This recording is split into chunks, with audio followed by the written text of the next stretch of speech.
ఈ వీడియోలో నేను ఓల్డ్ కుర్తీని ఏ విధంగా రీయూజ్ చేయొచ్చు అనేది చూపిస్తానండి.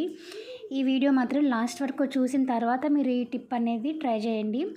సగం చూసి ట్రై చేసి తర్వాత రాలేదు బాలేదు అని మాత్రం కామెంట్ చేయొద్దు. సో ఈ కుర్తీని ఇప్పుడు ఇక్కడ వీడియోలో చూపిస్తున్న విధంగా డబుల్ ఫోల్డ్ చేసుకొని కింద సమానంగా వచ్చి అంటే కింద భాగం సమానంగా వచ్చేలాగా చేసుకోవాలి. చేసుకున్న తర్వాత ఆల్రెడీ మీ దగ్గర స్ట్రైట్ ప్యాంట్స్ ఉంటే తీసుకోండి. ఇలాంటివి అంటే ఇది అటు ఇటు కాకుండా ఉంటుంది. అలా అని పలాజో కాదు, అలా అని స్ట్రైట్ ప్యాంట్ కూడా కాదు. నేను డైలీ వేర్ యూస్ చేస్తూ ఉంటాను. సో దీన్ని నేను తీసుకుని దీన్ని కూడా డబుల్ ఫోల్డ్ చేసుకుని ఇక్కడ వీడియోలో చూపిస్తున్న విధంగా ఈ డ్రెస్ మీద పరుచుకుంటున్నాను. అయితే పిస్తా ఏంటంటే మనకి ఓపెన్ ఉన్న వైపు రావాలండి, అది గుర్తుపెట్టుకోండి. ఈ కిస్తా వైపు ఏంటంటే మనకి ఓపెన్ ఉన్న వైపు రావాలి. అయితే ఈ డ్రెస్ ఇలా ఫోల్డ్ చేసినప్పుడు కొన్నిసార్లు మనకి అంటే ఓపెన్ ఉన్న వైపు ఒక ఓపెన్ కిందకి ఒక ఓపెన్ పైకి ఉంటుందండి. ప్రాబ్లం ఏం లేదు, దాని తర్వాత మీరు కావాలంటే కుట్టేసుకోవచ్చు.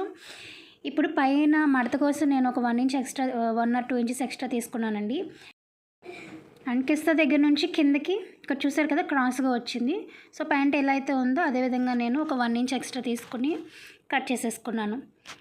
అయితే మీకు ఒక డౌట్ రావచ్చు, ఏంటంటే ఇది కుర్తీ కదా, కుర్తీని కట్ చేసి ప్యాంట్ చేయడం ఏంటి అని. నేను ఇక్కడ తీసుకున్నది ఓల్డ్ కుర్తీ అండి. ఇదేంటంటే ఆయిల్ మరకలు అది పడిపోయి కొంచెం చిరాగ్గా ఉంది. ప్యాంట్ కింద అయితే నాకు యూజ్ అవుతుంది, ఎందుకంటే ప్యాంట్ అనేసరికి మనకి చాలా వరకు లోపలికి వెళ్ళిపోతుంది. ఓన్లీ సైడ్స్ అండ్ కింద బాగానే కనిపిస్తుంది. మనం అంబ్రెల్లా వేసుకుంటే ఇంకా అది కూడా కనిపించదు. సో చూసారు కదా, కట్ చేసి ఓపెన్ చేస్తే ఇలా మనకి ప్యాంట్ రూపంలో వచ్చింది. ఇప్పుడు దీన్ని కిందన అంటే కాలు భాగం నుంచి ఈ కాలు భాగం వరకు కిస్తా నుంచి ఇలా ఒక స్టిచ్ అనేది వేసుకొచ్చేయాలి. అయితే మీకు ఇక్కడ డౌట్ రావచ్చు, పై భాగాన్ని మనకి పట్టేస్తుంది కదా అని చెప్పేసి.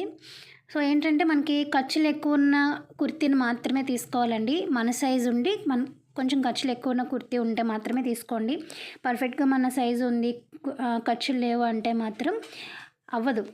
అవుతుంది, అది ఎలా అంటే మళ్ళీ దానికి కొంచెం ప్రాసెస్ ఉంది. ఇక్కడ నేను చూపిస్తున్నాను చూసారా, ఈ పై భాగాన్ని ఏంటంటే కొంచెం ఓపెన్ చేసుకుని మళ్ళీ అక్కడ క్లాత్ అనేది అతుక్కోవాల్సి వస్తుంది.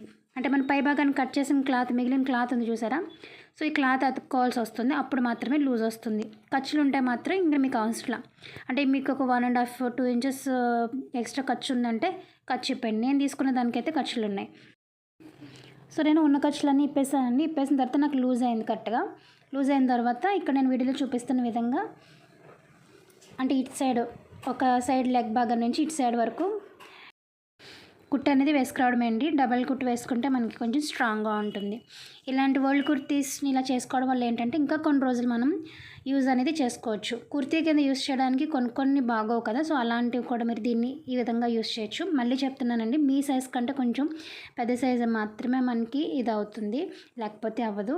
ఇంకా పైభాగం వచ్చేసరికి ఇలా గోరంచు మడత కొంచెం పెట్టుకుని దాని తర్వాత ఒక 1.5 2 ఇంచెస్ ఇలా ఫోల్డ్ చేసేసుకుని చుట్టూ కుట్టుకొచ్చేయడమే. కుట్టుకొచ్చేసిన తర్వాత లాస్ట్లో ఒక 1 ఇంచ్ మనం గ్యాప్ అనేది వదిలేసాలి, ఎందుకంటే దాంట్లోంచి మనం ఎలాస్టిక్ అనేది ఎక్కించుకోవాలి. మీరు ఎలాస్టిక్ లేదు అనుకుంటే నార్మల్ మనం పెట్టికోట్స్కి వాటికి వేసుకునే డోరాలు ఉంటాయి కదా, అవైనా కూడా ఎక్కించేసుకోవచ్చు. ఎలాస్టిక్ అయితే మనకి ప్యాంట్కి ఎక్కువ ఎలాస్టిక్గా ఉంటుంది కాబట్టి అదైతే బెటర్. ఈ ఎలాస్టిక్ ఎంత తీసుకోవాలంటే మీరు ఆ ప్యాంట్ ఎక్కడి వరకు అయితే కట్టుకుంటారో సో అక్కడ మీరు నడుం సైజ్ అనేది చూసుకోండి. ఫర్ ఎగ్జాంపుల్ 32 ఉందనుకోండి, దానికి ఒక 4 ఇంచెస్ తగ్గించేయండి, అంటే 28 ఇంచెస్ అలా తీసుకోండి. తీసుకొని దాన్ని ఇలాగ నేను పిని సాయంతో లోపలికి ఇన్సర్ట్ చేసేసాను. తర్వాత ఒకదానిపైన ఒకటి పెట్టుకొని ఇలా రఫ్ తీసినట్టు కుట్టేయడమే. కుట్టేసిన తర్వాత ఇంకా ఎలాస్టిక్ లోపలికి వెళ్ళిపోతుంది కదా, వెళ్ళిన తర్వాత ఇంకా మనం ఒక 1 ఇంచ్ గ్యాప్ వదిలేసాం కదండి, ఆ గ్యాప్ ఫిల్ చేసేస్తే సరిపోతుంది. మనకి స్ట్రైట్ ప్యాంట్ అనేది రెడీ అయిపోయినట్టే ఓల్డ్ కుర్తీతోటి. కరెక్ట్గా మీ సైజే ఉండి ఖర్చులు లేవు అని అనుకుంటే కనుక ఇంట్లో పిల్లలు ఉంటే పిల్లలకి కుట్టి ఇవ్వచ్చు, లేదంటే మనకంటే చిన్నగా ఉన్న వాళ్ళకైనా కుట్టచ్చు.